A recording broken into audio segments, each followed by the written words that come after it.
Hello and welcome to the Construction Sport Podcast, Monday morning. Nice intro. Welcome, lads. On the other side of the M25. Yeah. Will and Alex. We made it. Craig, Will from Alex. Craig from WillU. Yeah. Alex Scott, who you represent today.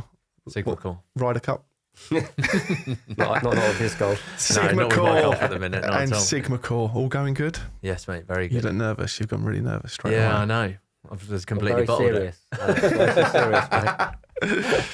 All good, lads. How was the journeys? Wet. After the weather we've had, mate, it's been a bit of a shock coming round. So. Did you come over the bridge or did you come? I came over the bridge. You paid your you went south, I went north. Just reminded me. Catches me out every single time. That bastard thing. Yeah. You're over Twickenham. Yeah, so I went north round, you went south round, didn't you? You went north from Twickenham. Interesting. 25 up round. How far's the stadium from you? 10 minutes. Is it? Oh, we're close, actually, Alex. You got a parking space in your drive? Yes. Did you sell it? Yeah, I see what's going on there. There where I'm coming from. And the price has just doubled. Yeah. I went to the France game this year. I actually parked right outside the stadium for 40 quid or 50 quid, I think it was. But it was half decent. I was right next to the stadium. It's worth it, though, isn't it? Yeah, 100%. Yeah. They literally said, I've done it. And they said, I went with Ross Noakes, actually, through the Rico, nice. those guys.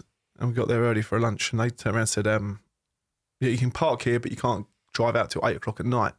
And I was like, well, that's absolutely fine. Yeah. It was a 4 o'clock kickoff, I think. I said, that's fine. I'm going to be hanging about anyway. But I went, Twickenham sober. It was actually quite a good crack in comparison. You can do it. I can do it, yeah. That's what my wife said to me, so you can do it. Oh, yeah, I know. This is a one-off. Yeah, there's many stories of not making it home quite. Yeah. Well, mind you, from Surrey, it's not a bad trip into Twickenham, is it? No, it's pretty good, actually, mate. Yeah, I mean, I do usually drive as well, but because actually the train lines are terrible. Yeah. To get to Twickenham from Surrey's a nightmare. Yeah. But yeah. We have a lot of mates go to Richmond now and walk from Richmond. Yeah, that's when I've done it. Yeah. Good little trek. Walk around that place, haven't we, before? We have done. In your chinos? Couple times. That wasn't a good choice, is it? The marathon in chinos. It's almost worth its own sponsorship, that, isn't it? It is, to be fair. Got the same ones on today, to be fair. In the pouring rain. No, these aren't the moleskin ones. How many marathons have you done with us? How many walks have you done with us now? You have done a fair few. Probably, I reckon it's 2. No, you don't. Oh, marathons, yeah. Marathon walks. Marathon walks, Yeah. And then we've done the 10K last week. How's legs? My knee was battered. Was it? Yeah, it was done. Yeah. I couldn't walk for like a day after. I struggled after the 5K stop. I seized up big time. I think I went out a bit too quick out the traps. So I think you wanted to lay back at the end just so then it was a big cheer for you. Yeah. That fit. I'll use that. I'll say it wasn't because I just couldn't run anymore and I walked the last half a K. Man of the people. No. Well, at first it was literally like, look, I'm head of the route and I need a lead. So I got in front and I ran and realised I've not done a 10K in 3-4 years, I don't think. I've only done a few 5Ks, but yeah. Well, I spoke to Ben. There's a reason why Mo Farah isn't 16 stone. It's also very true, yeah. Well, I didn't realise Ben was the guy that was running. Yeah, incredible. And I was chatting to him at the back, and obviously he was not out of breath at all in full 5-point PPE, wasn't he? Have you told Craig about that, Ben? Banaghan? No, I haven't, to be fair. He was running the northern tip to the southern tip of Iceland in September. How long will that take? 8 or 9 days. Doing 2.5 marathons a day. How do these people do it? Yeah. He done Land's End to John O'Groats last year or before in 18 days or 19 days, 2.5 marathons a day. And he done north to south or south to north, whoever island as well. Literally incredible person, isn't it? Mate, I had no idea it was him. No. I just didn't mention it at all. Yeah. I was just having a crack with him. Yeah. He just goes out and watches Strava, just like 100K done at the weekend. Yeah, it's inspirational, isn't it? Yeah, man, that's it. It's so far away as well, isn't it? Isn't it? Got some time and dedication to. But it was like nothing about it. He just graciously pushed me a little bit over the bridge, Millennium Bridge. We got over there just like by London Dungeons, bit all the cobbles, and he put his arm behind me. I was like, oh, that's so nice. I'm literally like 7. We were in there, and we were literally 9K in. I was 9.5, and I'm not done. And he's got over 10 times of that to do. To be fair, you come out of the traps hot. I think that was your issue. It's quite hilly through London. You come out hot. You were miles down the road, and everyone was like, it was a bit leisurely. Like I thought it was gonna take it easy a little bit. You just bombed it. One of the lads at the front with me, the big lad, Tom. Is it Tom? Yeah, he's lost 8 stone. He was 24 stone. Fair play. Wow. Yeah, and he was running well as well. And he sprinted down Pall Mall a bit, just a bit of a laugh. Scouser? Was it Tommy? Yeah, it was a Northern guy. He was definitely Northern. Yeah. I remember Tommy lad. He was Yeah. He was bombing it as well. Yeah, a good crowd, wasn't it? Yeah, it was. We're going to do it again because numbers, I think, if we get 25 of us, they look good, didn't it? Running down the streets in high vis stuff. So I think we can get some specific shirts made up for it. Surprised we haven't gone viral. Yeah, I don't know. No, there's a place for professional photographers about, I think. Get some photographers in the good spots. Yeah. There we go, gents. So, WillU then. Talk to us about WillU, Craig. What's the crack with WillU? And you guys, it's combined Sigmacore are using WillU as well. Is that what we're using? Yes. It all works together? Yeah. So my business partner, Rich, he's obviously been friends with you for a fair few amount of years now. See, I wanted to offer something a little bit different within the payroll space. So like payroll is part of what we do, but partnerships have been really important. Yep. So I was MVQs and training, and then I was recruitment 6 months before COVID hit, and then started payroll. Yep. So I kind of got a touch of like other services that everyone kind of needs within the industry, and then thought about just kind of bringing them together. So the partnership with WillU was just perfect. Yeah, happy days. And so we'll go on to like, very worker focused. Yeah. So to make sure that and Sigmacore started very well, wasn't it? Yeah, very well. Yeah, busy. Yeah. I mean, discount at Greg's, I was saying earlier, it's just, I mean, that's all you need to say. It's pucker. I had the chicken bites out the other day. They're quite nice, isn't it? Yeah. I'll get cheaper now, can't I? It's like a cult thing. There is something about it, isn't there? It is. Well, it's nice not having to get a remortgage to get a coffee and a cake, isn't it? Yeah, it is good for cost. So accessible, mate. Yeah. Right? Yeah, we just got one to see downstairs. Been around for years, though. I didn't realise. I know. It's like a new thing. It's their sausage rolls that made them famous. Yeah, because it was a baker's before, wasn't it? It started off as a baker's. Yeah. There was one up in Scotland, wasn't there, Al? Can you remember the one where we got the haggis rolls? Yeah. There was like a Greg's and there's like a competitor. Looking here, pretty Jimi Hendrix shouting out now what it is. But yeah, they're like 2 drive-thrus. But there's like another Greg's up there just as big in that area, big chain. But yeah, I think it's one of the most. I think it's one of the most busiest chains, isn't it, in the UK now? Yeah. It must be rising. And again, that cost of living stuff, and Sundays people can get a bacon roll and a coffee still for a decent price. £4 or £3.50 or something like that. They aren't good. They get me with the cherry bun every time though. They're like, I go for one. It's only 30p extra for 2 today. Go on then. Done. Upselling, the upselling skills of them. And the lady's great in the one down there as well. Yeah. Service is fantastic. Yeah. Best service though, Timpson's.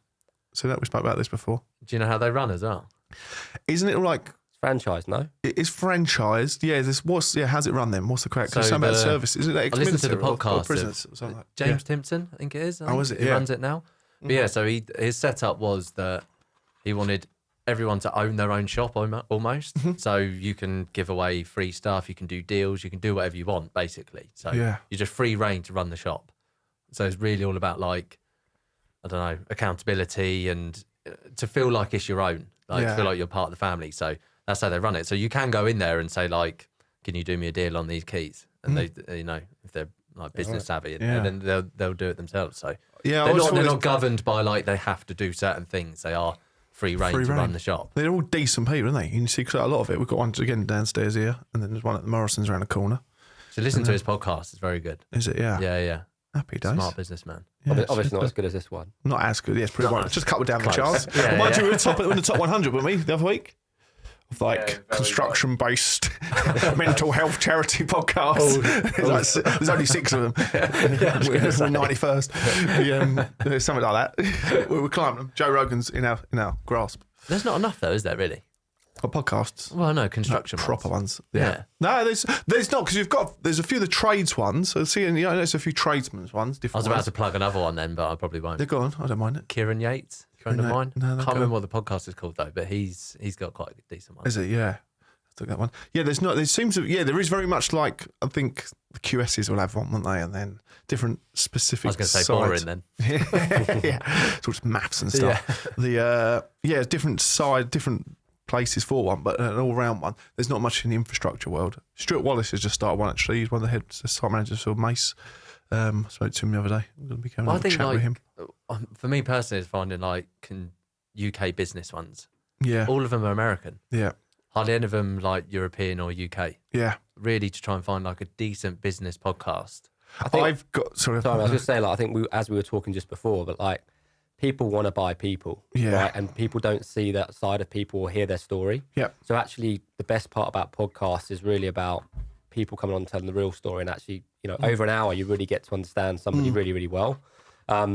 you get short snippets on social media or posts, but actually when people speak and talk truthfully, and I think there is not enough of those podcasts that actually bring people and allow them to talk freely. Yep. Obviously, most people are too scared to say what they think, or they get too and nervous. That's probably a big part of this side of our industry, really, and you see it as well, Al, isn't it? Like the people in this part of the industry in the infrastructure world, or the kind of the big, just the main contracting world, isn't it? People don't talk. No, look at the social media and the content we're talking about, the marketing, the social media stuff.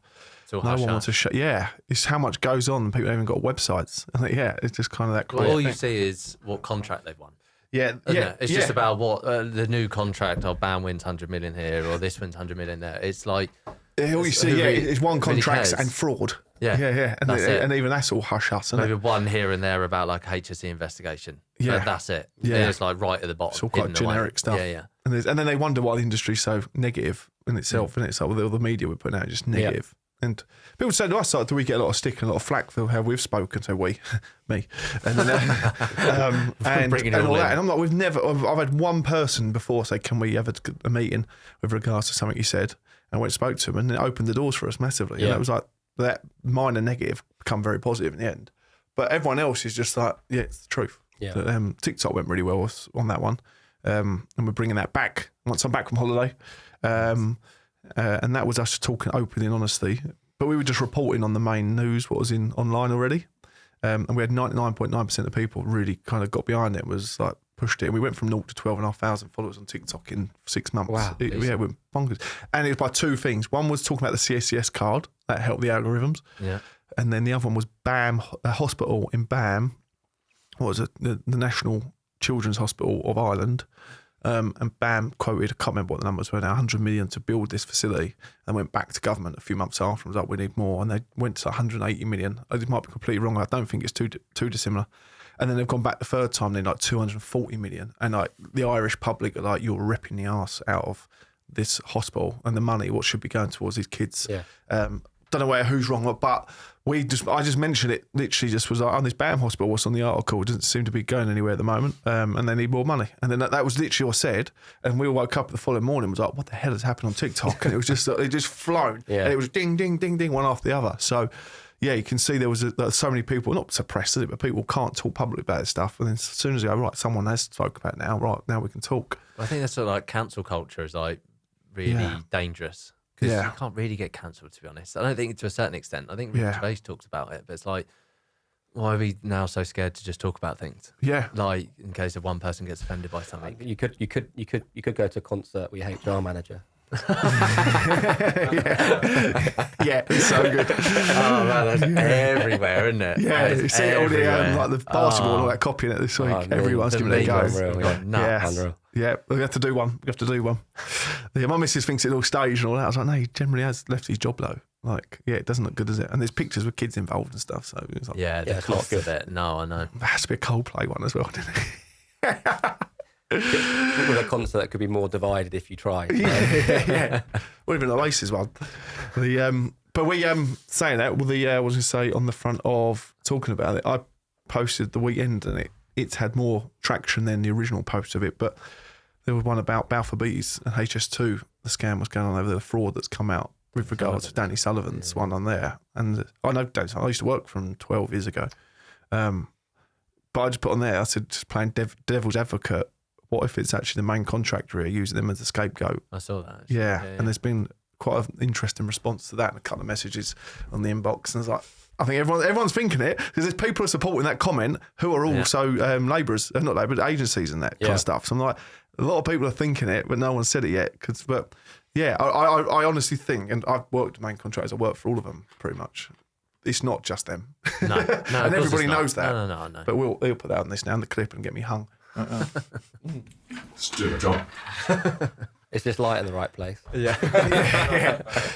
So when we're bringing in WillU then into the equation of Sigmacore, what does WillU look for?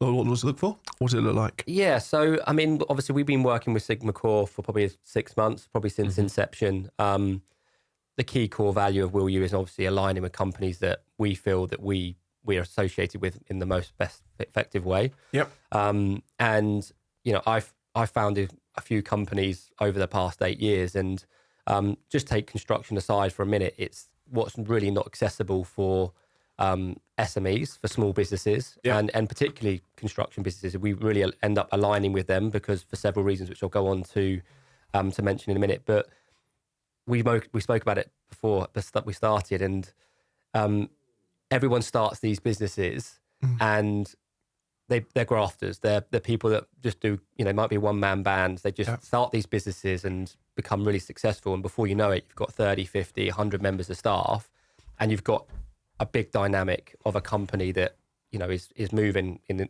some businesses that are listed in the AIM market are that size. So we really want to help and support SMEs. So we see it, and we see it at enterprise level, we see it at corporate level, what benefits and rewards that, the banks, the city workers are getting. And I got quite frustrated. So just from my own point of view, in that starting the 5 or 6 businesses that I've got, going through that process and having multiple providers for different things was really quite challenging. Because ultimately what we all need to do day to day is run our business. Yeah.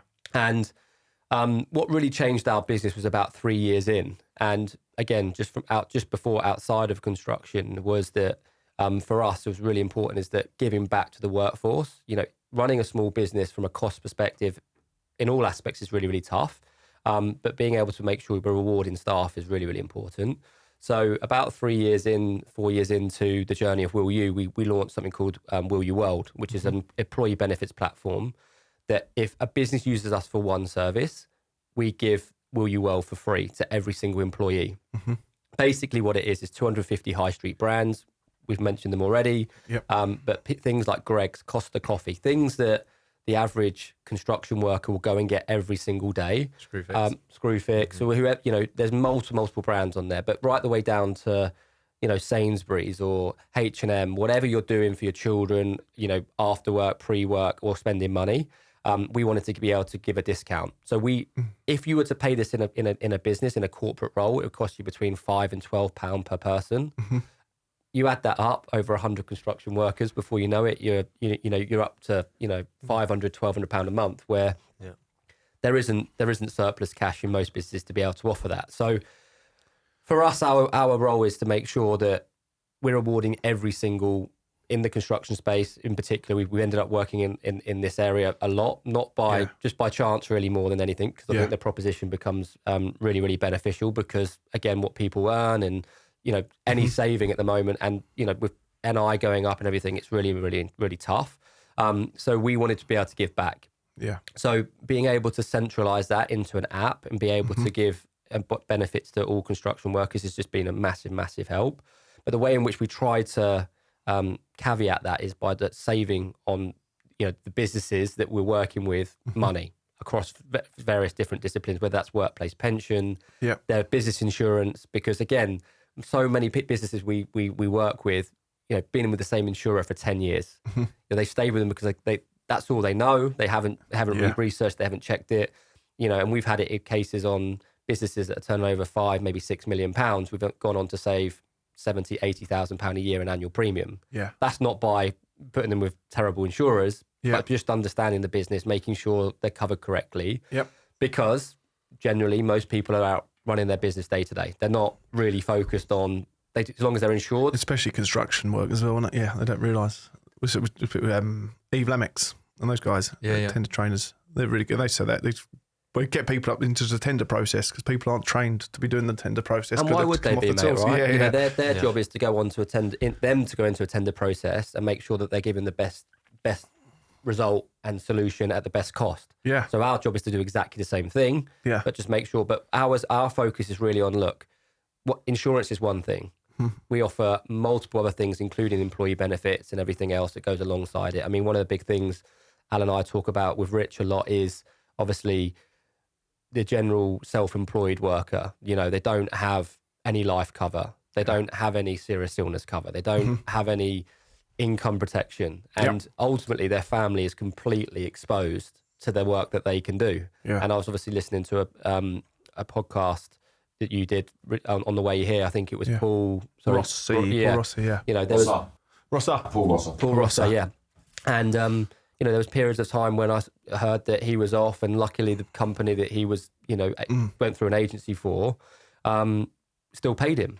But there's so many of those occasions that guys are off work for 3 months, 6 months, and that can be for anything, right? Yeah. That can be from mental health. That can be from a work injury, or it could be playing sport at the weekend. There are so many reasons why people stop playing sport because they don't want to get injured because their job is so manual, right? Yeah. Unless you're case study number one of that. Because they can't get up on Monday morning and go to work. So our job is just to, we hope and we think that we can relate to those people and make it easy and for them to understand. Because unfortunately with insurance and anything in financial services or legal or accounting, people try to talk so that they are, they sound really sensible, or they sound really hierarchy.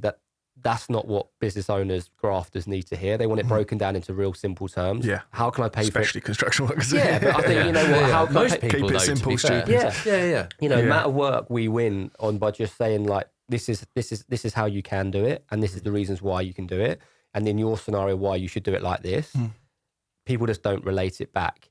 And our job really at WillU is to say, right, how can we save you money so it doesn't cost you any more money, but we can incorporate, you know, things like life insurance that you maybe pay for personally that you can pay through the business via Relevant Life.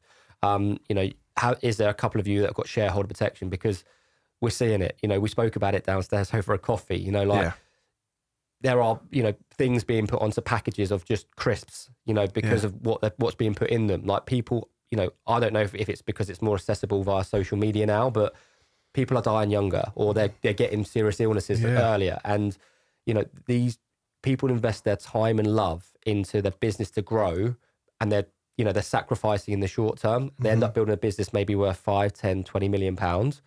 And the biggest thing that they've got, they're not insuring. But I think that's a construction thing. There's no mate. This is across the board. Honestly, mate. Like you see this in big, high financial services businesses, mate. They don't think about it. Like long-term planning is just not there. Not there. Never been. But construction is week to week. It'll never be me. Never be me. Yeah, Construction's week to week, isn't it? Yeah, we see it a lot here, and I've raised a point of it last week. Before I walked away, should we say that? What I spoke to earlier, the fact that construction is responsible for far more deaths than we actually realise, based on how many people are dying young with heart attacks, brain tumours, cancers, and nobody's linking it to the fact that we work in a high pressure environment all the time. It's like there's a clear to me. I'm no scientist, but I'm like, there's a link here between high pressure environments 100%. And illnesses at a young age. Affects their sleep, affects their diet, they're not eating properly, they're staying away from home. So these are an interesting one for you. The testosterone levels. What was that guy's name? I forgot his name is now. Ryan Parks. Ryan Parks does a talk all about testosterone. And he would come into Phoenix M&E's business, spoke all about testosterone levels and the link between low testosterone levels at the time of diagnosis of cancers and when heart attacks happen and all that. It seems there's a real link between low testosterone levels and one of the main ways to support your testosterone levels without drugs is pretty much sleep, fatigue management, stress, and all that kind of stuff. And there's clear links. And our industry, alone construction, is not waking up to any of it. And it's eating away at us underneath the skin. It literally is. Yeah. You just know there's no diagnosis for it. And I think it's, you know, social media doesn't help, right? I know we're doing this, and this is to raise awareness. There's a lot of social media out there that's fake. I say fake, but like people put out what they want to see. Yeah. So people feel front like of shop. You know, they feel that, you know, everyone's pressure is that they need to be doing what everyone else is doing. Yeah. And everyone is on their own race, right? Like, you know, you only have to look at, you know, past politicians.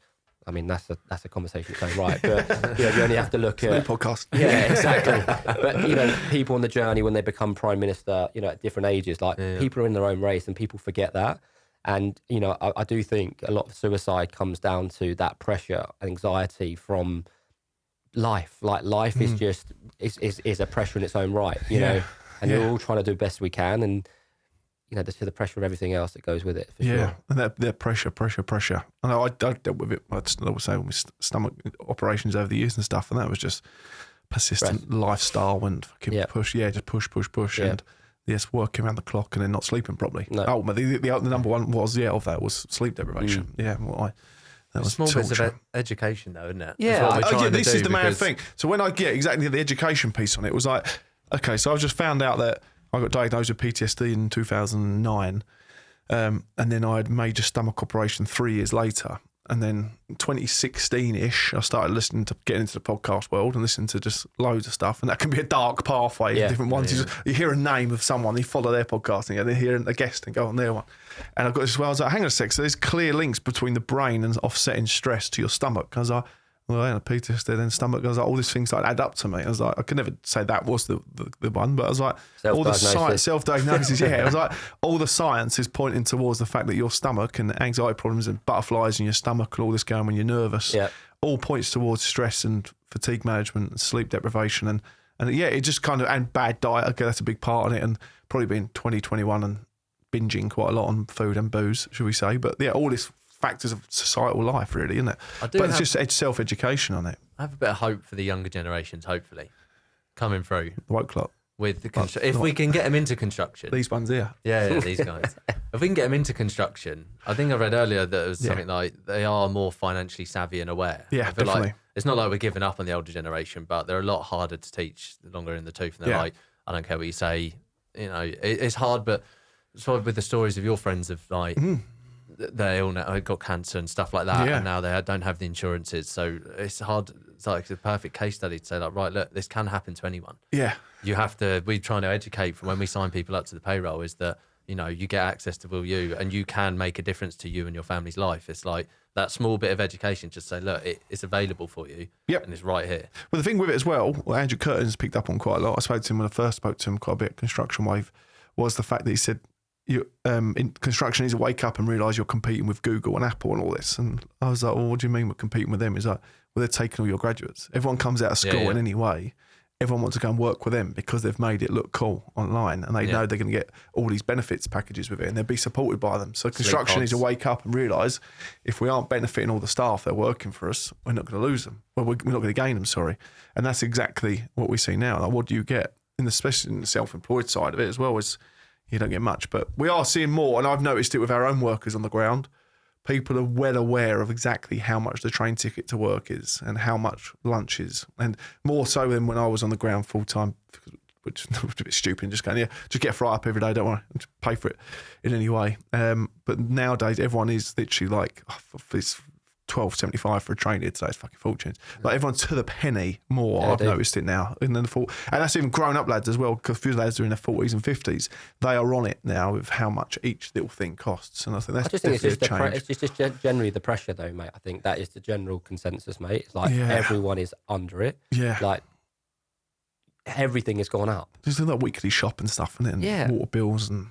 And you know, our thing is really about that. It's just making sure what added extra can you add? Yeah. You know, by just we just went through like a list of 10 or 15 downstairs. Yeah. You know, we all go to Sainsbury's. Like we all go to Tesco's. We all may go to B&Q on the weekend. We might go get a new TV at Curry's. You might, we're talking about the day-to-day stuff, but actually birthdays and Christmases, everything. You know, like.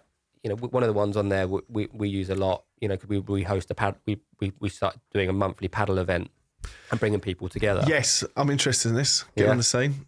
Get involved. What we're trying to do is we're going to partner every month with a different sector or a different company. Yeah. And bring together, because I know you guys are massively into your sport. So for us is that our business is being built on sport. Yeah. Golf, being on the golf course, like. I think it's a massive leveler, right? Like knowing how people compete, how they act in really good and bad situations, like smash the clubs up. But it's so true, right? Can they handle it? They three putt, drop their trousers. Yeah, say no more. Explained a lot. What about the golf?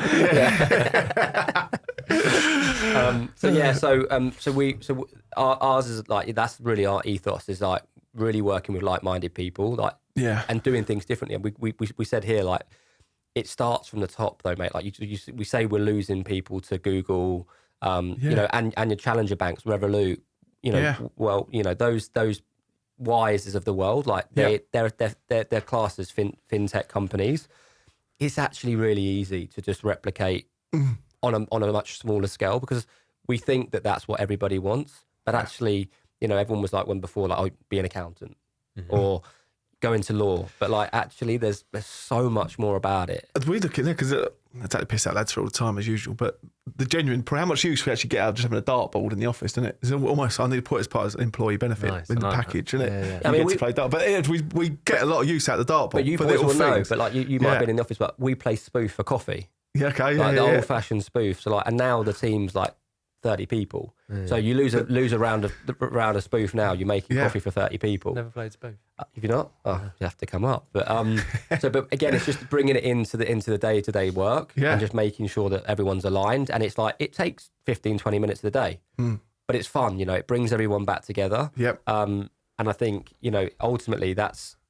People are missing those interaction pieces, and that's all these big companies are doing. Yeah, and it starts at the top. We spoke about social media accounts, and people doing a work page and a personal page. Like actually, the amount of people or rooms that I go into now said, "Oh, I've seen your LinkedIn. I've seen you've done this, you've done that."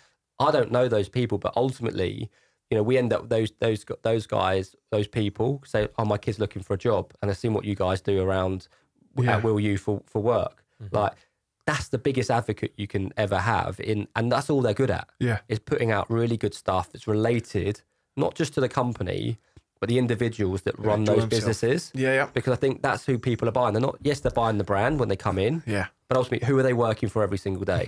And again, back on listening to a few of your podcasts, is like there's a common theme. There's people in those businesses, some at the top that are doing a really, really good job. Yep.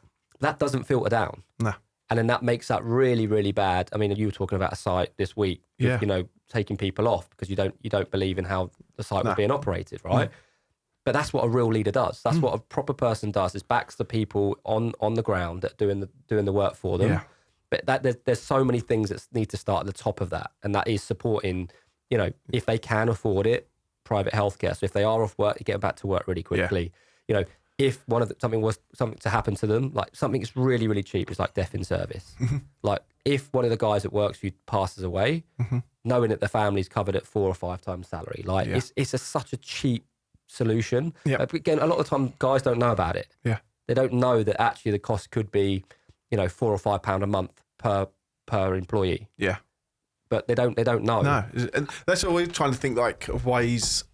Especially in but they're self-employed, aren't they? So how do you cross that? Yeah, but it's almost like when you work for the agency or who they're for. Mind you, not to say it, but we've seen firsthand the last few weeks. But some of the agencies at the groundworks level of the housing side, it is just savage, and it's just like as we were treated. Like, I'll just swap the staff over, Steve. We need a film. I was like, no, they work for us. They're our guys. They're not just coming and going, but they are willing just to get another one in. But I suppose when you're on the high-end infrastructure stuff. HS2 and Tyway, all those guys are employed, aren't they? At the PAYE, well, should be PAYE according to the taxpayer. They're PAYE. So then people can, but it's educating them. Like, are you willing just to spend an extra few quid a month? Yeah, both sides. But again, if you can demonstrate to the self-employed that actually, if you use this tool correctly, you're going to save 30 quid a month. Yeah, just by or 30, 40 quid a month. Then you reinvest that money back in. The one you had then. When you showed me the app this morning, we can actually see how much you've saved that month, isn't it? That's absolute key, isn't it? To show people actually, you are actually saving money here, isn't it? And what you can do. These guys are just going to give it to their partner anyway. That's where they're going to get the most use out of it. Yeah. I was going to say something then, but maybe not. But ultimately, you know what? They're the ones that are looking after kids. They are the ones naturally spending more money every day, right? Like, we'll go grab ourselves a coffee and a sandwich every day because that's our general cost for work. Yeah. But like the school holidays are on. It is like literally savage time. Brace yourself, guys. 6 weeks to go. Day one. I literally look at my bank account like 2 weeks into being paid. I'm like, is there a hole in this bank account, or is there like? My missus said last year, and she said literally, Steve, this week. I said, what have you done this week? He said, we've done this, done that, bum bum bum. And it worked out like 100, 150 quid a day. And it wasn't nothing major. It was like going round to the petting zoo around the corner. But by the time you actually got a coffee and some drinks and stuff, and then come back and got ice cream. And then the amount of weeks when we could have actually gone away literally to anywhere and just spent that money on that. So we're going away, not going 6 weeks away now, but we're getting away a couple of times over the next 6 weeks. Just because it's the same cost anyway. It literally is go to these places where you can package up a little bit and be pleasantly, say the wrong word then, shafted of your money. Well, yeah, just embracing it. But again, putting it into the hands of your other half to manage it as well, isn't it, to see. So is this Sigmacore offering the WillU platform for your exclusive clientele? partnership, isn't it? Yeah. So everyone that we payroll, they get access to the WillU world, all the benefits, regardless. Brilliant. And then they get access, obviously, to Will and his team to then hopefully get some insurances and protect themselves. And then we will, disclaimer, we put everything aside in a pot, anything that was going to make from it for a pot to then do a charity event. So obviously we couldn't do our golf day this year, but we're going to do one next year. Happy days. Again, it's not about, people are probably thinking, oh, well, they're pocketing off the insurances, but we're not. No, happy Put days. it to one side and then do a charity event with it. Give it to us. Fantastic. Exactly. We'll have that. There you go. It's not a charity event, it's a construction sport event. Construction sport that's event. That's got to be solid in there, please. Construction sport, not charity That event. was supposed to be Friday, no? Yeah. But Next year now. I was to say on there as well is, I've lost my train of thought now, the paddle. Yeah. We need to catch up on that when we get back. We're going to be getting involved. We've had a couple of people come to us about a paddle event. And so they want to do it consecutive, keeping it going. See, pretty much between now and Christmas, how many we can do every few weeks or something in London. So I'll got any touch here? base with you. You got some around here? No, we'll do it in London wherever I can get to easily. Yeah, fair. Trent. So we just did one in Canary Wharf. Yeah, what's that like to get to? Is it far from the station? Yeah, no, it's super close, mate. Is it? Yeah, It's yeah. like a in the smart O2. setup, wasn't It's it? in the O2. Yeah. Oh, is it? Yeah. You go That's to the quite O2, cool. Yeah. North Greenwich, and then it's like 5-10 minute walk Is out it? round the Yeah. back. Yeah, we're talking about one Liverpool Street the other day. I think that's actually where the Shoreditch, the football is there. The But if you can get people other there- one that's really good is the one over by it's the big construction site they did with all the chimneys. Battersea Power Station. Battersea Power Station. Oh, is it? Chimneys, Yeah, yeah. that's it, Chimneys. See that? Chimneys. He Dovetail. That's why we're so good at golf together, aren't we? He knows his chimneys. Yeah. But I did. There's one right next to Tower London last week, actually. You see that? When we ran past it. Is it Did you one see small one? Tiny, yeah, right One- on the it's Tower literally London. right there, isn't it? Yeah, where yeah. the KFC is. That was hard running past that. the smell's coming out of it. Yeah, but the problem is you can't get on them. Like how? To be I fair, can you're imagine probably that. going to tell me opposite now. But how far in advance did you have to book your one? No, I mean, look, I think the thing is it's just the time of day because, like, obviously Yeah, most of true. the time, I mean, It's all after work normally, It's isn't it? just expensive. Yeah. You know, if you're doing it, if you want to do it like in Central Canary Wharf, like Yeah. it's a lot of money, and if you want to completely hire out at Battersea, like it's expensive. Whereas if you can, you know, how we ran our first event, so we've got another one tomorrow, Tuesday in Southampton. So we're trying to dot a few Oh, yeah, around, yeah. and they're really like it's just for us. It's about bringing entrepreneurs together, sharing their stories. Mm-hmm. You know, how can they be like sharing any problems that they have? Can they help Yeah. solve them together? And if they can do some business together, amazing. Yep. But it's all these things like paddle is booming at the moment. Yeah. And so like trying to get on in the evenings is just hard work. I'm still shit at it. Yeah, My mum and dad's moved to Spain and they're all over it all the huge time down over there. Yeah. And that's the You thing. got the Any weather age for can it, do though, it. isn't it? Yeah. Alex's dad builds them. Is he still doing it? No. He's literally built one or two. He literally owns paddle. He is Paddle. Last name Paddle. You He heard put a it. glass in one now. It's so funny he builds around the whole world. Mr. You heard Paddle. it. You I heard thought it he just first. goes and do them. Is it like, No, he's done like one or two because he helped out. It's not his job, it's to just do the paddle course. He You brought did paddle not- to the UK. Yeah. You definitely sold it to me differently. That's why I gave you the job. But no, and the good thing is like, again, as I said, like golf built our business. Yeah. The great thing about paddle is it's still for people, but you can do it in an hour or 2 hours. Yeah. Right. And Bit more accessible, isn't it? yeah, it's Yeah, accessible. You know, like you don't need to travel miles for it. They are getting everywhere, and anybody can play. You know. Yeah. Generally, Anyone could play. And my parents. Yeah. Our family's, my direct family, my immediate family, we're tennis. So Yeah. we're like, we go talk about it at the tennis club and everyone's like, you got frowned upon because a lot of tennis courts are going, aren't they, to make paddle courts? Yeah. But it's more expensive with tennis. You've got to be yeah. half decent to have a game of tennis. Isn't Good you? to go from tennis to paddle though, because I went from squash to paddle. And there's Yeah. a big difference. Is there? So I'm used to Yeah. just smashing the ball, and Yeah. you go on like it just. There's a you bit of barely, strategy you just got to to it. touch it. Yeah, I've still and not goes played flying. it. We're going to go out and do it. We're going to have some. The Go for it. bit of paddle. Let have it. Canary Wharf as well, around that area. We'll go to. I went there. We just started a walk from there. Like, I always feel like I've forgotten about area in a way. It probably is Just obviously the soak in. banking, the insurance Mate, sector. our office is in Canary Wharf. Is Like, it? Yeah. I wouldn't move back to the city now. Yeah, If you, really, like, I mean, yeah. don't get me wrong. I'm there every day having meetings, but like Canary Wharf is built up for corporates and businesses Is it? now. Yeah. You know, like they're built for that's why Padel is there. And there's more space, right? Like, so Yeah. It's its own little world, isn't it? Yeah. It's still, yeah. Is it majority of the finance sector still there? Is it? And kind of. I'm not sure. I mean, obviously the big banks are still. I mean, HSBC have left, and they're just dotting around. Yeah. But I think it's changing, like really changing, because obviously there's going to be a lot of space coming up. The banks don't really need all the space since obviously COVID. So I do think there's a huge change and shift there. So you are seeing a different dynamic. Yeah. But I think there's just more accessible space there, which is why it ends up being banking led. But Yeah, it'd be interesting to see if we start going over there more. The golf's over there, isn't it? Pitch. Pitch is over. there. Yeah. We really liked it over there, but when we started this waterfall, we hardly ever, all the businesses that we spoke to all win that square mile sort of thing in London, or whatever they call it. The mile, was it? What they called City? Square mile, is it? Yeah. And I always think that there's so much. Canary Wharf is quite a cool area, isn't it? Yeah. And I suppose it's dead at the weekends, but they're looking at making it a lot of residential there as well, weren't they? Some of the there's buildings. a lot of residential, but also that a lot of our team are based out in Essex, so that's really easy for them to get to. Brilliant. They can get straight in. So I think Proper team. Six team. Unless you live in Wimbledon and you're nowhere near a train station. Where we found out the salt's from today. Loads of salt, no trains. And a bit of jam. It's all right in the winter. We've got the Malden Tiptree Football Club now as well. The Jammers, they're called. Are they? So, smashing Where'd it. they get the name? Out the Jammers. Cool. There's more of a story to that as well. After it's not for podcast viewing. Oh no, outtakes. Yeah, there's a clever little one to it. But happy days. Your background then. This has intrigued me. Yeah. I like this. Great. Yeah, So sport. Funnily enough, Yeah. and actually, that's one of our big ethoses in the business is actually taking people with sport background. Yeah. I used to race at quite a high level in karting. Yeah. And then won a scholarship and did Formula Renault single seaters, and then some racing in the US.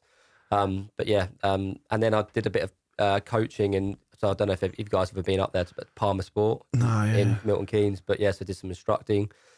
Yeah, sadly the dream ended. Yeah. But my brother-in-law is still very heavily involved. Does a lot of stuff with McLaren. Oh really? Yeah. Superb. And he races in like the World Endurance Championship, so we do a lot in motorsport. Yeah. On the international payment side, so a lot of our teams are racing internationally. So so it's been a real journey, a shift from sport into finance. And I think those principles of sport just go right the way through, mate. Like, it's so important. Isn't it? Yeah. Team camaraderie is definitely so important. I had a really meeting on Wednesday last week, and it was probably one of the most important meetings I've ever had, and a big step in the right direction for us. And just at the end of it, he said, Steve, he said, I do want to get on to you anyway, because you mentioned earlier about the rugby. I was like, yeah. He said, you can't see him on Zoom, but I'm 6'6", and I was built as a number 8 in the rugby world, and I've always played at half decent level over here. And I went, it just literally, to me, it's like, this makes life easier. We're on the same wavelength now. And there's a few business there. When there's someone in that rugby world, or even say sport in general, you just know, happy days. It's just, how many people do you speak to that you've reached out to and you just don't get anywhere? And the minute there's an alignment with sport, the playing field just completely changes, because all of a sudden people see you for that sport, and that's why I said like golf has been such an influential part for us. The conversations when you go to the British Grand Prix with people you've known that've gone on to start their own businesses, like you're known for that area, or for that space, and they trust you immediately because they've known how you've acted in that situation. And I think it gets overshadowed so much, like how many people can get people together with something they like. It's going to change the demographic of the conversation, whatever you do.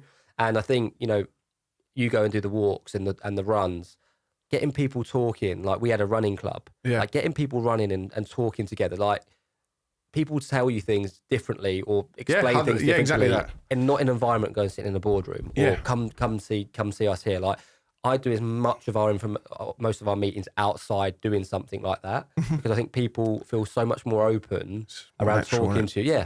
I won a client on one of your walks. Oh, did you? Henrik. Yeah. Oh, there you go. Coming on one of the marathon walks. Kickback coming. There you go. He probably thought, Alex, if I've got to walk with another 26 miles in him again, just sign up give now. him the work. How's Henrik getting on? I was waiting for a while. Yeah, he's good. Yeah, he's sound. Happy days. He was. Well, I think he's going to try and make it to the run, but then he couldn't for some other reasons. Was it fast enough? No. Can hack it, could he, man? Can handle the pace. Can't handle the pace. I think he's just saying about his knee or something. I'm not sure. But Yeah. The old motorsport stuff then, it's an interesting world, eh? Did you go to the British Grand Prix? I did. Is it good? Yeah, I spent 2 days. Actually saw you there, mate, didn't I? Well, But, yeah, I'll tell my old competition win over it. I'll bounce off my stories in a minute. Yeah, here you go. I actually took the children on. So I'm trying to. The kids are getting old enough now to start to understand it. I'm not sure I'm ready to go down the slippery path of motorsport because it's absolutely brutal from a cost perspective. Yeah, but, imagine. and then just on the Fridays went with some friends and spent some time there. And I think like all these big sporting events now, like the spectacle's changing. Like, I think they're making proper events out of it. You know, they've seen what the like a festival though, isn't it? Yeah. Basically, The Americans do. Yeah, the Americans, you know, what Formula E have done to motorsport. You know, you look at Liv in golf. Yeah. You know, I'm going to Liv on the weekend and taking my little boy, but like I think it's really important that they understand the journey of the sport and the way it's moving now, rather than it just being, you know, go and watch, because it actually for them is boring. You know, but when all of a sudden they see that there's a bit of interaction and there's things moving on, like, and I think again, go back to my roots, the best thing my parents ever did for me was just play sport. Constantly play sport. You know, before iPads, I know we're showing our age now, aren't we? But before iPads, like, what could you do? Like, you used to play, go for a kick out with kick around with the kids down the park, or go running, or go cycling, or and motorsport was my get out. Like, I didn't, you know, I was always away. I wasn't hanging around people at school. Not that was that a good thing or a bad thing, but like I could see a few trends of friends of mine going down the wrong way, and you know, sport kept me and put me around people that I would probably never been around if it wasn't for motorsport. Yep. And again, that's from all walks of life. You're in a field in the middle of Northampton with some of the most successful people in the world, or they could be just there on merit because they're really, really talented, but you don't know. Yeah. So you're in an environment of people that you just don't know who you're with. And it just goes back to being a massive leveler of everything you are around. And motorsport taught me that I could speak to anybody and I don't care who they are or what they do. Yeah. Because I think that's the key thing in all of life, is that there shouldn't be an ulterior motive to speak to somebody because they're X or Y. Yeah. Based on the title and all that stuff. You know, I'm a Silverstone. No, but I want to. And I've never really watched motor racing. I've never really got into it, but I'm keen. And I tell you what, my missus again on the tennis thing. We got tickets for Wimbledon last week, 2 weeks ago. We went on the Monday, just as the quarters were just about the day before the quarter started. Great day on the Monday. Amazing. Great day. I absolutely loved it. And I watched Wimbledon as everyone does, but don't watch any of the other ones. Yeah. But we went there and I loved it. And that's after I've been to a lot of rugby, a lot of football events over the years. I said, but I want to actually try some more different sports, because I got so into it so quickly. So, is it wobbly? Is it live? Who put this light here? Do you know how much the debenture tickets go for now? The debenture ones are in the centre court. We got our ones on debenture tickets on court 1. Wow. Through the centre court ballot, 130 quid. But I'd see them. I saw the price they were going for. Yeah, 250 grand. I think they are for to have your seat there. Oh, so you did 250 grand. To have your own chair.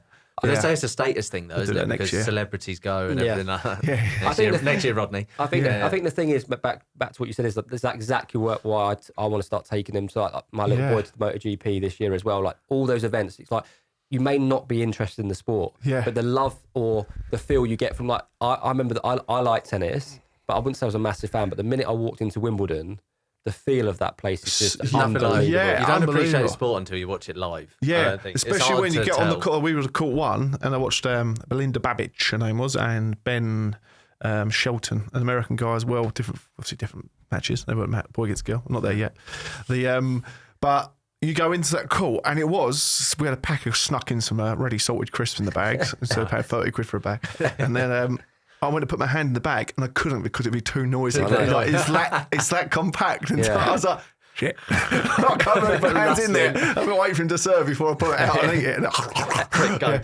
Everyone's clapping. It's literally like if you just make, like, if you just go, out of sync with everyone else, you just let everyone in. Why are you not cheering the English person?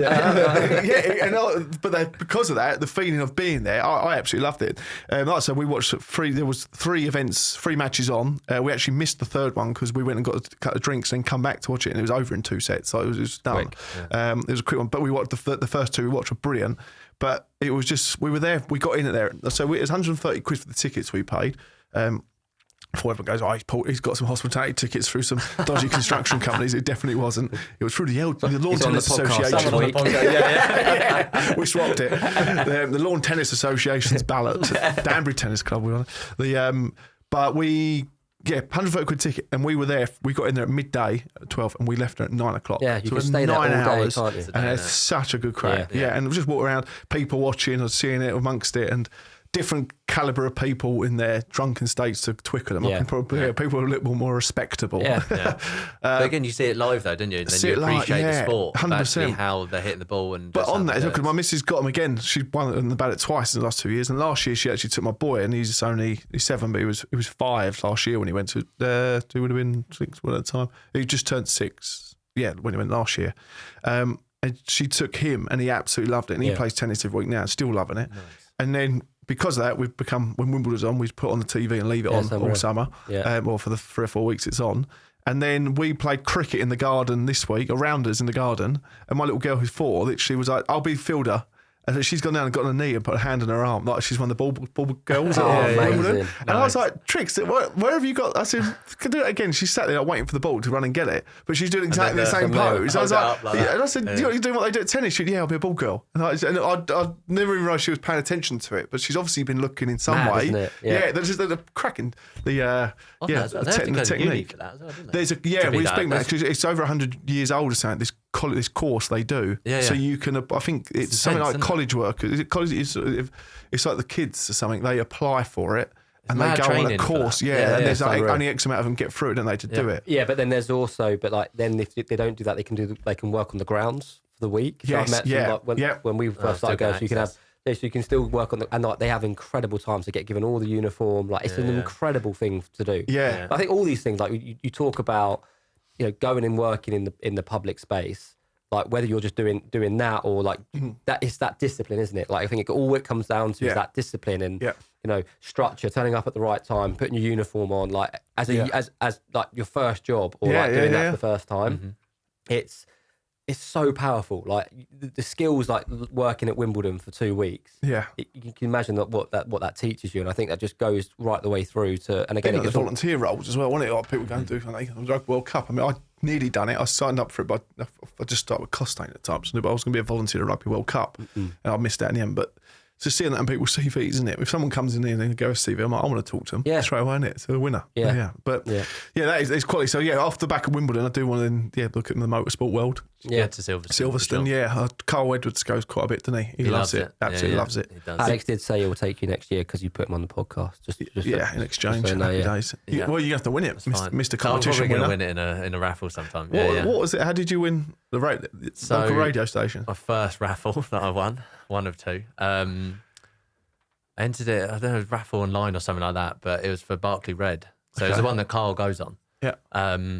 100 quid on some raffle tickets or bugger it. It's for Monaco F1 hospitality weekend. And never going to work, never going to happen. Mate, I was like, no chance, but bugger it. Imagine if it did. And then Carl messaged me on LinkedIn. He was like, mate, I think you've won it. I was like, what? He's obviously on it when he was looking at it big time. I had no idea. I didn't even know where the draw was. He's like, mate, you've won it. I was like, what? He's like, F1, like Monaco. I was like, that's a fuck big, off. That's a big Basically, one. I was like, no chance. He was like, look, you need to log in, check, and it would be like green or something. You've won it. And I was how many people entered? Do you know? Oh, I have no idea, to be honest. You and Carl. I can imagine it's probably just me and Carl. I can imagine it's probably tens of thousands, probably, maybe even 100,000. Not sure. But he was like, yeah, it should say green. I logged on and it said nothing there. I was like, I can't see anything. He was like, it should say green. I was like, no, there's nothing there. I kept refreshing it. I was like, I don't think I won it. He was like, look, mate, I'm so sorry. If there's someone else called Alex Goss and has won the raffle and it's not you, I'm going to be devastated for you. I was like, mate, don't worry about it. That's going to be the case. And then I logged back in again and it said green, you've won. I was like, no way. Yeah. So I had hospitality, F1 Monaco. Friday we had a yacht party, which was pretty good fun. Sigmacore golf. Unbelievable. Saturday, Alex went fully Sigmacore branded the whole week. Right down to tracksuit. This is my boat. Everything. But such an experience. Who'd you take, your missus? Yeah. So we went on Friday, yacht Instead of me. party, Selfish. Saturday. I know, the amount of people, I was like, I can't believe you're not taking me. I was like, no, sorry. So who did you take your missus? Yeah. Saturday, no tickets, but we went to a place called, my friend Nick, he'd done some electrics out there. He's worked out there a bit. He said, you've got to go to this bar called Slammers. It's like, it's a shithole Irish bar. Yeah. But it's like all the billionaires and everyone hangs out there, which I love, to be honest. Like, they've got all the money in the world, but they still would rather Raw go. reality. Oh, go down there to booze gather up. Guinness. Yeah. So the prince comes there every Sunday. Unfortunate name, he's called Prince Albert. And he comes there on Sunday. Yeah, I don't know. I missed that bit. Yes, confirmed. Confirmed. Yeah. Swings it. So yeah, and Sunday he'll got a come. magnet. Yeah, he'll come down the street. He'll neck a pint and then drive off. Obviously, I don't think he drives, but yeah. So it's part of like the That's what he spectacle wants, down yeah. there. But yeah, so Saturday was there, and then Sunday back on the yacht as well. It was All for 100 quid? unbelievable. Yeah, all for 100 quid. Wow. I know. But you stay in Nice, and it's like 15-minute train journey, and Is it? it's Yeah. a €10 return on the train. Do you have to sort accommodation out? No, that was They sorted as made you well. It pay was- €10 for the it was- train. Yeah, I know. When I saw that, I was like, "You're joking." I'm Where's not the coming. helicopter? I was like, joking. I'm not coming. Yeah. But yeah, so that's all. And then I had to pay for flights. That was it. Was McGregor there this year? Was his boat on the front? Conor McGregor's normally there. Yeah, His, sort of what was chucking it? Like his his arms Lamborghini boat. Oh, wasn't it? Lamborghini boat. He yeah. loves it. Yeah. But yeah, they do actually say it's actually one of the cheaper ones to go to because really? you fly to Nice. And then you can stay there obviously for not that much, and Yeah. then you get the train in, which is all right, and then you just watch it in like bars and stuff. Yeah. Because Yeah, you're so just close to the for- track. yeah. You're so close to it, you can see it, and it's better to watch on TV anyway. Yeah. So you're so close to it. Yeah. It's actually quite cheap, but yeah, it's unbelievable. Are they Highly still doing the recommend it. Vegas one? Yeah. Yeah. That is still. Yeah. Is it any good? Is it working as much as they wanted it to? Was it the hype train? I love the race. The race was good. Yeah, the race is but- always good because the weather's so cold Yeah. Gotcha. and it's a They have street. to do it at like 4 a.m. or something. It's ridiculous, late. It finishes like- at like 1 o'clock in the morning. Yeah, it's nuts. But it's the race is good, which is what saved them. Yeah. I don't think it's got the same like It's just- spectacle it's been- that it wanted to get. I suppose they're just thinking, oh, a city. There's like Monaco is just going to Yeah, reenact but I that. think But yeah, it it's just enough- shows the quality of what Monaco is, I suppose, doesn't it? An Yeah. American company's taken over that. Yeah. Yeah. So I think now they're doing a lot Ah. more races in America. So it's becoming. I mean, the sport has blown up massively. Yeah. But Again, I since think the it's Drive to Survive. Yeah. Yeah. I mean, like all these things, it goes back to Social media. it's Yeah, that's yeah. exactly like all these Netflix. things. It's just that relatability. Like people want to see the bits that are under the hood, and it goes right the back way through to leaders of. And I think there's a huge thing here. Like Yeah, people I can see it understand, myself. people understanding the people behind these big construction companies. Again, you just even from the conversations that I've heard on here, like there's a massive like gap or discommunication from all like 3 or 4 things that I've heard from communication, visibility. I didn't know they were doing this. I didn't know they were doing that. Like actually, most of the people at the top of these companies are normal people, Yeah.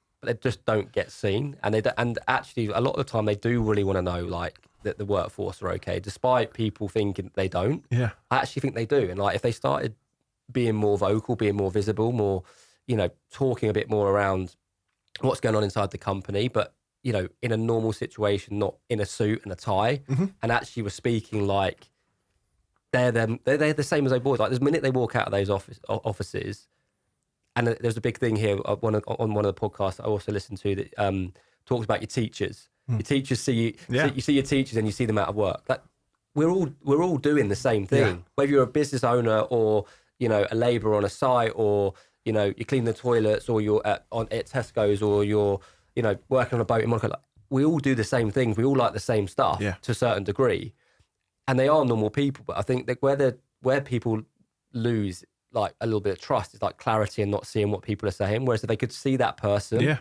and see them speaking, or the owners and directors of these businesses, it would change. Yep. And people would want to get up in the morning and really work hard for that person. But where they don't feel they're accessible, especially in these massive companies, I don't know construction well enough to know like the difference between a Bellway or a Mace or a McLaren, or I don't know them well enough. And I'm sure you guys could go really, really granular on this. Oh, yes. I don't. But I think what people would really love to see is that they might say, oh, we're going to do a Christmas party. And they go there, no, I'm not going there because it's all going to be very swanky, blah, blah, blah. That's not what they want. All of a sudden, you do a football tournament, which is relatable because most of the boys love, all the girls love football. Or you're doing a paddle, you're doing a golf day, and they're there and they're playing in a 4-ball with them. It would just change the dynamic, completely change the dynamic. It's music to my ears because I just let you talk then because as I mentioned, the Construction Leadership Council situation we've been involved with up till for the last few months, if not the last year, speaking about it. But as I've mentioned to you, as of Friday, I've officially stepped away from it because my proposal, what was ignored, it wasn't even brought to the table to discuss. But I spoke to them all individually and said that they want to put this mental health project out, and I said, well, it's got to be something rather than just all of us talking in a room, put it on paper and say that's what it is. It's got to be presentable to people and get people to believe in it and back it and go, right, this is cool. People are grabbing hold of this now and they're going to run with this, and we can see what they're doing. You can see online. We can understand it, and we want to be part of that journey and follow it. And we can highlight if something comes up and someone in the back in the audience says we can help you with this, everyone can get on board. But they didn't want to do that way, and then they've gone their own way. But I was like, I can't behind. People need to know. Yeah. And they keep going about that they're putting so much work into it. They're working through the night. They're putting so much hard work. I'm like, yeah, but it counts for nothing if nobody can see what you're doing. And also, if you're going to then put this on a high vis, that like the logo of this project, but people don't know what it's about. Yeah. What's the point? Give something to buy into, isn't it? Yeah, really? but if they don't understand, you need, like you said, like you have to make it like these people on the sites. Are they TikTok watchers? Yep. Are they Instagram? Are they Facebook? Because this is where it needs to get to for them to see it and understand why it is on their work clothing. Or so they're actually putting it on, going, I actually believe in that. Because if it's not getting to them, what's the point? Yeah, exactly that. So that's why, as of Friday, she said officially, we will be stepping back from one of our duties within it. I've consulted a few times now. I've advised you on what I've seen and heard over the last 10 years in construction. Program pressures, number one, alongside the payment procedures, and then number two, just kind of branding and the marketing around the HSC and the industry's accountability for it all. I'm like, this could be nipped in the bud if you just create a media strategy to it to show everyone that we are these people, we're human beings at this level, and this is what we want to do. We want your support. Yeah, they're going to get a bit of flack for a few months, but it's only because they've been absent for so long. Yeah. But after a while, people will buy into it, wouldn't they? And it's just getting that out there. And I don't feel like they want to solve the problem. They'd rather just kick the can down the road. No, they don't. It's just constantly, what can we chuck loads of money into to fund another marketing thing that makes no difference, make no change, and then 5-10 years later, I realise it doesn't work. Yeah, smart motorway is probably one of them.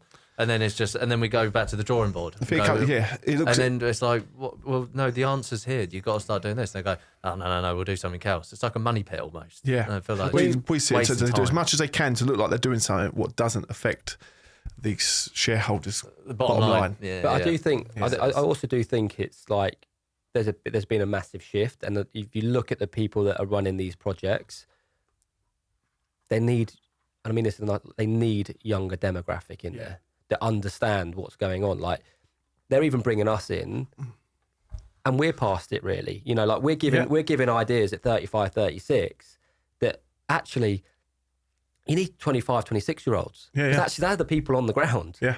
Like, how are they thinking? The work that we're doing, these boys come out with some cracking things. We'll show you after with the content stuff, the Jet2 advert, some stuff, and it's just like, do you know think it? And he's like, well, this is what everyone's looking, and I'm talking about stuff, and these boys never heard of it. I'm like, Christ, feeling old now, but this is the demographic. Construction needs youngsters coming through, and I said this on and how are you going to make it attractive? Yeah, I've seen it. I said it on the podcast me and Alex done last week. It's like we've seen a certain person get into a vehicle, into a piece of plant in the industry, and they've really pushed it around this person. But this person, I'm going to go into the detail of it, that person's demographic isn't a young teenager coming out of school and all this that we desperately need to inspire these youngers to come through. This is someone later on in the circle of a certain demographic, I'll tell you off camera. But I was in a room where this video was put out, and I had a group of teenage lads next to me. And I went, just think about what are they thinking there? This does not look cool. This isn't, I'm being brutally honest with it, but the fact is that they're not going to look at that and go, oh, we want to do that. You know what I mean? But every time I drive into London with my kids, they're always like, look at all those cranes. Yeah. I mean, how cool would it be that there was on a big site, you follow the guy with a cam on, and he climbs up the middle of the tower, and he's sat at the top of a skyscraper managing a crane all day, and this is what his job is. Work. And this is what he does. Yeah. You know, and somebody then at 15, 16 going, actually, I don't need, and again, they don't need to be a painter or decorator on the site, or they need to be a bricklayer. There's so many jobs. There's so many jobs. So many different. We're all involved with it, and none of us are with our hands clean at the moment. Exactly. But, you know, a massive part of our business now is insuring construction businesses. Yeah. Okay, you can do it. Yeah. But you need to understand, like, if you become a specialist in that sector of what you do, Yeah. it might be that you are mechanical. You might not be mechanical. You might be intellectual. You might be, educated. But whatever that is, like, it just needs clarity, because it just people just think you're going and putting your boots on and going to work. Yep. It's not that at They all. still think it's muddy sites, doesn't it? Yeah. But it's Look at not all the like, cool shit that Red Bull do, and it's just a high energy drink. Well, it's obviously the high energy media campaign, but all they drink is just obviously not as good for society. But it looks so cool, doesn't it? Everything they do in terms of branding, extreme buy into spacing. it. Yeah, and I always say with us, like, we have got the ability to create some really cool content out of this industry, because we've got. If we want any piece of plant, we've got them on the phone straight away. There's nothing like Wolfcram, one of the biggest manufacturer in the world, is now a member of Construction Sport that Wes, who's been speaking to, and them guys, and they've been unbelievable. And I got talking to them, like, I was like, can I access a few of your cranes to do some content? He went, yeah. I said, in the city. I said, you got any in London? He said, we've got cranes in every city in the world, Steve. I was like, oh, that's shit. cool. I was like, Nice. So that, we can say, like, become a crane driver here in the UK. And as long as your work visa's in place, then you can go and show a video over in Dubai and a crane driver out there, or go to middle of South America. And like this, if you've got these tickets, you've got the ability to drive this, you can work anywhere in the world. I know. Then when anyone wants to go and travel for 6 months or something, imagine you say, right, do 6 months, but that could actually do with just for 6 weeks I get a job. Yeah, Go to Australia travelling. You can take them skills anywhere, just can't you? take them, and it's the same as, again, in that sporting world, for me, and I prove it yourself, you go out to Australia and then you've got the ability to work, and then suddenly you're on site and someone goes, I'm in a motor racing, bang, you flank off. And I always look at it as like a secret fucking, not the underworld of like the masonry or anything like that, where you've got these secret pools of people who look after in the world. Sport is the same. Football clubs, rugby clubs. Look at JCB built a golf course because of that. People go and buy the next truck crane from JCB, so they can keep their membership at JCB. Yeah, it's culty. Like, they do it for a reason. It's not. You've only got to look at the biggest brands in the world and what they do and what their product is. There's nothing sexy about it. What they do is they dress it up really sexy and partner with the right things to make it look really cool. And that's all people want. Like, if you can make it attractive to the right person, that's all it needs to be. Yeah, so cool. And feel loved. Yeah, that's it. That's the key. Give a shit. Yeah. We've done it. Even with we noticed the charities don't have social media like we've got it, and was like, well, let's be the first to kind of do it in our space, have a podcast and a YouTube channel on that. And so I said, perfect for us, because we'll slag off other charities and other people all day long. I said, but if people want to know what we're up to, they can just look online and see what we're doing. I was like, we've got nothing to hide. Like, just look at us. Whereas other people go, there's no faces to these names and these brands or organisations or charities or leaders in the industry. Yeah, it's robotic. You go online, there's no meet the team on, even on their website, let alone even having a website, if that. Or and even like the Leadership Council, got no social media channel. They're not even a registered entity. They're not a business. They're not a community interest company. They're not registered in any form. Like, this is a few people said the other day. So it's mad. Like, so, and they're leading the industry. It's just government have just put these people in place, put a group of people together and said, can you just liaise with yourselves about doing something? It comes back to like accountability. Accountability. They can't be held accountable for nothing, can you? There's nothing there. They're ghosts. Yeah. So when it all goes peaked on like Grenfell, they can't be held responsible for it. There's nothing there. Yeah. So who am I? Don't shoot the messenger. No, I know. You know what you were saying about, like, I'll circle back to like career progression and stuff like that, and for the training of blokes, but that's part of like where Sigmacore is. We have the payroll part of what we do, but it's not who we are almost. That's why the partnership with WillU is so important. And then we have a partnership with MVQs and training as well. So yes, it's like the start to finish almost. Because when the guys go on site, what do they know what to do? They're just like chucked anywhere, chucked here and there. Labour, I might do this, might do that. But I don't think they truly understand. It's like pathway. Yeah, if you go on this path, this is how much you can earn, and this is what's available to you. Yeah, and it's really, really good money as well. The pathway literally is just whoever gives you a start, and that's like how much it is for me. It was I was a carpenter one week, and then I was like, "Can I do an apprenticeship?" I was like, "No, we don't do apprenticeships at this firm." And then next week I was laid off, and then the job come to an end, and I was working for Sparky as a Sparky's mate. Yeah. And then just got into then doing landscaping, building. Coaxing? I helped my brother as an electrician. He called me the coax kid. I still don't know what it means, to be honest, but I was running the cables up and top. And then I ended up doing patios and driveways, and then that was proper savage work, really. That's just full on, hands on. Yeah. And then a mate of mine said, Steve, why don't you come work with us? We've got big machines that do that work for you. I was like, oh, go on then. So I got into good. So I got on. Yes. Then I started playing around with machines a little bit, diggers and dumpers. And then I went in and out of hospital, and then couldn't work on the tools at the time because my stomach. And then next thing you know, someone said, Steve, why don't you go and become a foreman elsewhere? So I just found a job on the foreman board, and it was working as a railway PTS-based foreman, like Danny Sullivan's actually. I went out and worked with them, and then it was kind of, then the railway world started, and it all evolved from that really. And then ended up on Crossrail, and then was on Crossrail. Then done an event, done a walk on Crossrail, and it come back to this really. All starts from that. So yeah, it's cool. And other things for the younger generations is, I know he's saying about like AI and tech and how the tech companies like are taking over and taking all the graduates, but construction is so archaic that the opportunities to bring tech into construction is just endless. Yeah. Because we're still doing things like we've been doing for the last 100, 200, whatever, how many years. So the opportunities for kids now to say, right, it's huge. Yeah, get so like true. build something like. So our alert system will be out actually when the podcast goes out. The alerts. Yeah. It was like people just observation code that you're doing on sites anyway. So we're just doing exactly what sites are doing already. Yeah. But overall in the industry, so everyone can report on. And it's like it's not major tech like the guys that platform. It's a you guys landing know it. page, but actually, It's like, literally this is just like- changing the industry. Yeah. And it's just a Google Sheet document, basically, probably how it's been produced. Yeah. But it's just a simple form of just getting data. It's the start So- of something because you don't know where that might lead to, isn't it? Yeah, But yeah. you've used a bit of tech to try and bring people together to try and make a difference. And That's crazy, like isn't it? Well, what's- even the I know Flannery Plant High, they've said it, how they're using the fact of gaming. Kids who are loving gaming is the same as driving a digger now, pretty much. Yeah, you've got a few the mechanical bits behind the scenes, but you're ultimately gaming. You've got joysticks in your hand, and you're doing that. So that's why they're so I didn't much. realise how big the gaming industry was. I don't know, it's bigger than film, music, and Oh, it's huge, TV mate. shows combined. They sent It's out bigger than all three of them. arenas to watch people game, didn't they? Like the esports stuff. COVID completely revolutionised gaming. Yeah. Like literally, that's all the people, that's all the kids could do, wasn't it? They gamed, and then I've got friends that have built massive businesses in gaming. Yeah. Money in it. It's I just listened to Sam bottomless. Thompson of Towie the other day, the Stay Relevant podcast. If I ever watch one a cheap laugh, I'll listen to that. It's quite funny. And he's to the game, and now his Apple Watch keeps him going off because he's getting so fucking irate with something. It's like a regular heartbeat going on. He's like, and that Pete Wicks just can't get his head around it. He's like, you fucking Oh, please. they're funny. Yeah, They're brilliant. Yeah, brilliant. That's so funny. They are so good. Yeah, if together. I hit a few podcasts out that gets a bit serious dark, I just pop back one of them. Yeah. I was actually sitting on my digger yesterday, Sunday, helping a mate of mine out, put some footings in for him on a digger. I put my headphones on and dug away whilst listening to them. Yeah, good entertainment. But gentlemen, thank you for coming across around the M25. Thank you for having us, Out mate. to the green fields of Essex. It's not all Towie down there. It's just the nicer part to it. Yeah, so we've got the Greenland, no Thanks, train Steve. stations, salt, you, boys. jam. Yeah, I'm going to grab some on the way out. I'll tell you the story about the jammers now and turn the cameras off. Yeah.